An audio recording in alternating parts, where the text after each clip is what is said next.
आज हम डिस्कस करेंगे यूनिट सेकंड में कॉस्ट एस्टिमेशन कोकोमा मॉडल। आखिर क्या चीज़ होती है कॉस्ट एस्टिमेशन या कोकोमा मॉडल, उसके बारे में अगर हम लोग डिस्कस करें तो देखिए, पहले बात तो ये है कि यूनिट सेकंड में कौन कौन से क्वेश्चन हमारे बन सकते हैं। तो अगर आप नोट डाउन करना चाहें तो नोट से कर सकते हैं। पहला क्वेश्चन है what is cost estimation explain with COCOMO model, मतलब उसी से ही वो कोकोमा मॉडल से ही कॉस्ट एस्टिमेशन हमें समझ में आएगा। फिर what is design principle explain using cohesion और कपलिंग, मतलब डिज़ाइन प्रिंसिपल क्या होता है और कोहेशन कपलिंग के द्वारा समझाओ। ज़्यादा अच्छा क्वेश्चन है। कोहेशन कपलिंग में अंतर भी कई बार पूछा जाता है पेपर में। इसी तरह से डिज़ाइन नोटेशन एंड स्पेसिफिकेशन आपका हो गया। इसके बाद डिफरेंस आपको देना है। उसके अंदर अगली जो चीज़ है वो है मैट्रिक्स। मैट्रिक्स क्या होती है कि कई बार आपसे पूछा जाए भाई कॉस्ट कैसे कैलकुलेट करोगे, तो आप कह सकते हो साइज के द्वारा भी कर सकते हैं और फंक्शन के द्वारा भी हम जो है कॉस्ट को कैलकुलेट कर सकते हैं। अब आता है कॉस्ट एस्टिमेशन कैसे निकाला जाता है। जब हम किसी भी सॉफ्टवेयर को बनाते हैं तब हमें सॉफ्टवेयर को मैनेज करना पड़ता है। हम सभी बातों का हम ध्यान रखते हैं। सॉफ्टवेयर कॉस्ट को कैलकुलेट करना होता है। जैसे मैं आपको शुरू में बता रहा था, कॉस्ट एस्टिमेशन का मतलब ही यही होता है कि आपको सॉफ्टवेयर की कॉस्ट को कैलकुलेट करना पड़ता है कि कॉस्ट क्या है। अब देखिए, तभी आप बता पाएंगे कि यूजर से क्या कॉस्ट लेनी है। कोकोमा मॉडल था, बैरी बोहेम जो साइंटिस्ट था उसने दिया था। कॉस्ट एफर्ट और साइंस को रिप्रेजेंट करता है ये। और कोकोमा के अगर टाइप की अगर बात करें तो देखिए, कोकोमा में दो प्रकार होते हैं। एक होता है कोकोमा फर्स्ट, एक होता है कोकोमा सेकेंड। कोकोमा फर्स्ट के अंदर आपके हो गया बेसिक, इंटरमीडिएट और डिटेल। और कोकोमा सेकेंड में आपने ले लिया एप्लीकेशन हो गया, कंपोजिशन मॉडल हो गया, अर्ली डिज़ाइन स्टेज मॉडल हो गया। और बेसिक के भी तीन प्रकार हो गए, ऑर्गेनिक हो गया, सेमी डिटैच हो गया, एम्बेडेड हो गया। और इंटरमीडिएट में प्रोडक्ट हो गया, हार्डवेयर हो गया, पर्सन हो गया, प्रोजेक्ट हो गया। ये प्रोजेक्ट है, वो इस तरफ आएगा प्रोजेक्ट। तो चार चीज़ें हमारी होंगी। डिटेल के अंदर फेस सेंसिटिव हो गया और 3 लेवल प्रोडक्ट हायरार्की हो गई। अब अगर हम डिस्कस करते हैं कोकोमा मॉडल में बेसिक के बारे में, तो आप ये समझें कि सॉफ्टवेयर डेवलपमेंट एफर्ट को चेक करता है। यह क्विक कॉस्ट मॉडल भी कहलाता है। मतलब अगर कोकोमा फर्स्ट में बेसिक की अगर आप लोग बात कर रहे हैं तो ये समझिए कि अगर तुरंत आपको कॉस्ट कैलकुलेट करनी है तब आप क्विक कॉस्ट मॉडल का यूज करेंगे। और वो कौन सा मॉडल होगा हमारा, बेसिक कोकोमा फर्स्ट का। इसमें भी तीन प्रकार है, ऑर्गेनिक है, सेमी डिटेल्ड है, एम्बेडेड है। ऑर्गेनिक का मतलब छोटे सिंपल सॉफ्टवेयर प्रोजेक्ट में आप यूज करते हैं, बड़े प्रोजेक्ट के लिए यूज नहीं करते हैं। छोटी टीम होती है उनका आप उपयोग करते हैं। किसी भी सॉफ्टवेयर एप्लीकेशन को आप इसके द्वारा डेवलप कर सकते हैं। मतलब छोटी टीम अगर आपके पास में है और कोई सॉफ्टवेयर अगर आप बनाना चाहते हैं तब आप ऑर्गेनिक का उपयोग लेंगे। और इसी तरह से सेमी डिटेल्स पार्ट आपका क्या कहलाएगा, इसमें आप अच्छे एक्सपीरियंस के बंदे जो है, टीम वर्कर जो है, जैसे अल्फा टेस्टिंग होती है वो अच्छे जो डेवलपर्स होते हैं उनसे करवाई जाती है, वैसे ही सेम सेमी डिटेल्स में आप ये कहेंगे कि सॉफ्टवेयर टीम जो है अच्छे एक्सपीरियंस वाले बंदों को हम लोग शामिल करते हैं, छोटी टीम नहीं होती है।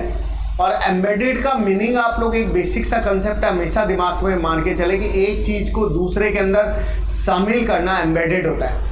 तो सॉफ्टवेयर प्रोजेक्ट हार्डवेयर के साथ मिलकर कार्य करता है, इसीलिए इसे एम्बेडेड भी कहते हैं। कोकोमा फर्स्ट मॉडल भी कहलाता है, बड़े प्रोजेक्ट पे कार्य करवाता है। तो बड़े प्रोजेक्ट कैसे बनेगा, एम्बेडेड से ही बनेगा। छोटा प्रोजेक्ट किसे बना रहे थे, ऑर्गेनिक से।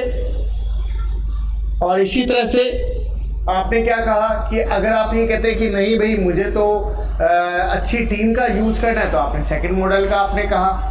अब आता है नेक्स्ट इंटरमीडिएट मॉडल। देखो, बेसिक के बाद में इंटरमीडिएट है। तो सॉफ्टवेयर डेवलपमेंट एफर्ट को देखना है, साइज को देखना है, तब आप उसका यूज करेंगे।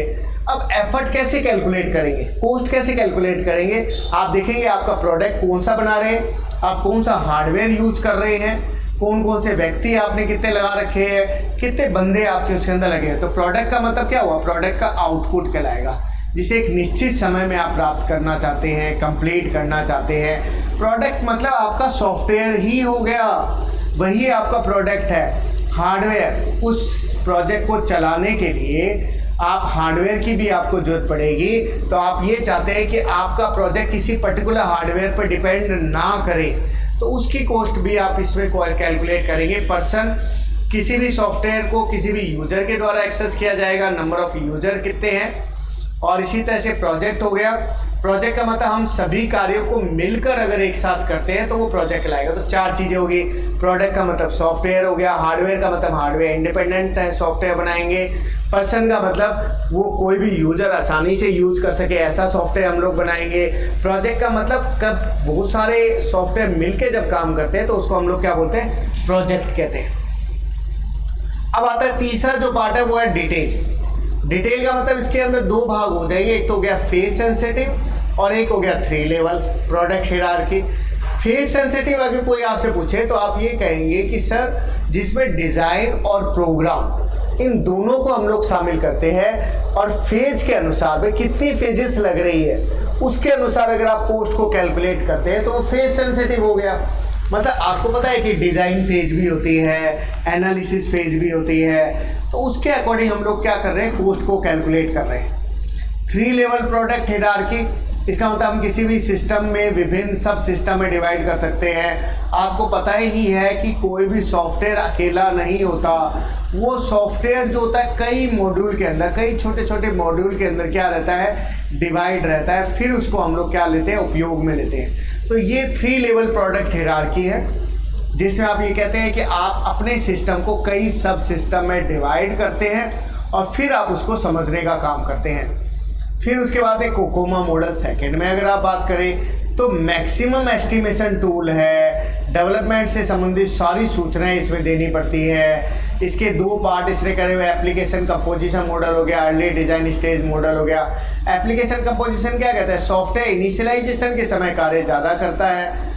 उसमें आपको पता है कि यूज़र से आपको इंटरेक्शन करना पड़ता है, यूज़र से पूछना पड़ता है। एक टॉपिक आएगा इंफॉर्मेशन गैदरिंग टूल, आप ये समझे कि ये टॉपिक उसी से संबंधित है, तो वो एप्लीकेशन कंपोजिशन मॉडल आपका कहलाएगा, जिसमें आप यूज़र से संबंधित जानकारी कलेक्ट करेंगे, यूज़र कैसा सॉफ्टवेयर बनाना चाहता है, तो यही आपका एप्लीकेशन कंपोजिशन मॉडल है। और अर्ली डिजाइन स्टेज मॉडल का मतलब आपकी कुछ निश्चित आवश्यकताएं होती है, तो आपको पता होता है उसको आप क्या बोलते हैं, अर्ली डिजाइन। मतलब क्या क्या रिक्वायरमेंट रहेगी हार्डवेयर की, सॉफ्टवेयर की, यूजर की, पर्सन्स की, जो भी चीज़ें हैं वो सब अर्ली डिजाइन स्टेज मॉडल में शामिल हो। कैरेक्टरिस्टिक्स अगर कोकोमा मॉडल की अगर बात करें कि क्या विशेषताएं होती है कोकोमा मॉडल में, तो आप ये कहेंगे कि सॉफ्टवेयर की सभी आवश्यकताओं को पूरा करता है। इसमें आप कहेंगे कि आप इसमें टेस्टिंग कर सकते हैं, रिक्वायरमेंट को पूरा कर सकते हैं। डॉक्यूमेंटेशन में कई बार आपको बता चुका, डॉक्यूमेंटेशन मतलब आप समझाते हैं कि आपका सॉफ्टवेयर क्या है। रिलेवेंट का मतलब आप ये देखते हैं कि वो डायरेक्ट और इनडायरेक्ट सभी आवश्यकताओं को पूरा करें। फिजिबिलिटी भी देखते हैं, कस्टमर की आवश्यकताएं पूरी कर रहा है या नहीं कर रहा है। आउटपुट आप देखते हैं, एक्यूरेट आ रहा है नहीं आ रहा है। स्टेबिलिटी को आप देखते हैं, सॉफ्टवेयर लंबे समय के लिए स्टेबल होना चाहिए, अपडेट होता रहना चाहिए। वेरीफाई, सॉफ्टवेयर वेरीफाई, वैलिडेशन दोनों को आपको चेक करना पड़ता है। तो ये चीज़ आपकी क्या थी, कोकोमा मॉडल हो गया। इसके बाद में नेक्स्ट जो चीज़ है वो है डिज़ाइन प्रिंसिपल। तो पहले मैं कोकोमा मॉडल आपको एक्सप्लेन कर देता हूँ बोर्ड पे।